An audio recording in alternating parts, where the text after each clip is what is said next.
ॐ अथ सूर्याष्टोत्तरशतनाम स्तोत्रम्। ॐ अरुणाय शरण्याय करुणारससिन्धवे असमानबलार्यात् रक्षकाय नमो नमः। आदित्यायादिभूताय अखिलागमवेदिने अच्युतायाखिलज्ञाय अनन्ताय नमो नमः।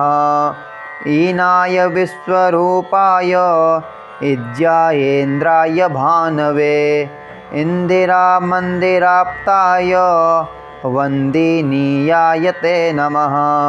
ईशाय सुप्रसन्नाय सुशीलाय सुवर्चसे वसुप्रदाय वशवे वासुदेवाय ते नमः। उज्ज्वलायोग्ररूपाय ऊर्ध्वगाय विवस्वते उद्यतकिरणजालाय ऋषिकेशाय ते नमः। ऊर्जस्वलाय वीराय निर्जराय जयाय च ऊर्ध्वया भावरूप युक्तसारथये नमः।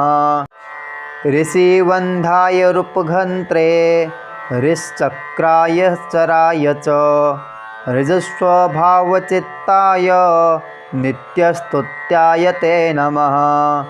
ऋकारमातृकारवर्ण रूपायोज्ज्वलतेजसे ऋक्ष्याधीनाथमित्राय पुष्कराक्षाय ते नमः।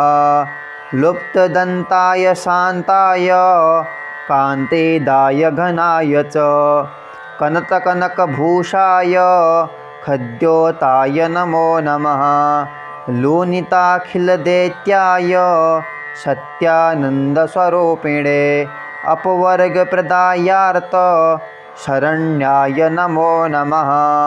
एकाकिने भगवते सृष्टिस्थित्यन्तकारिणे गुणात्मने घृणीभृते बृहते ब्राह्मणे नमः।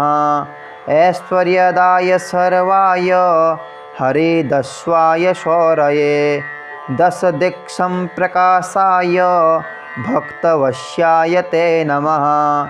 ओजस्कराय जैने जगदाननहेतवे जन्ममृत्युजराव्याधिर्वजिताय नमो नमः। औन्नत्यपदसञ्चार रथस्थायात्मरूपिणे कमनीयकरायाब्ज वल्लभाय नमो नमः। अन्तर्बहिप्रकाशाय अञ्चितायात्मरूपिणे अच्युताय सुरेशाय परस्मै ज्योतिषे नमः। अहङ्कस्कराय रवये हरये परमात्मने तरुणाय वरेण्याय ग्रहाणां पतये नमः। ॐ नमो भास्करायादि मध्यान्तरहिताय च सौख्यप्रदाय सकल जगतां पतये नमः। नमः सूर्याय कवये नमो नारायणाय च नमो नमः परेशाय तेजोरूपाय ते नमः। ॐ श्रीं हिरण्यगर्भाय ॐ ह्रीं सम्पत्कराय च ॐ ऐं इष्टार्थदायानुप्रसन्नाय नमो नमः।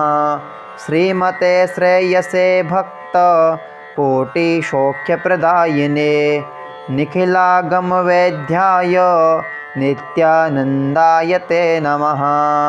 ॐ अथ इति सूर्य अष्टोत्तरशतनाम स्तोत्रं सम्पूर्णम्।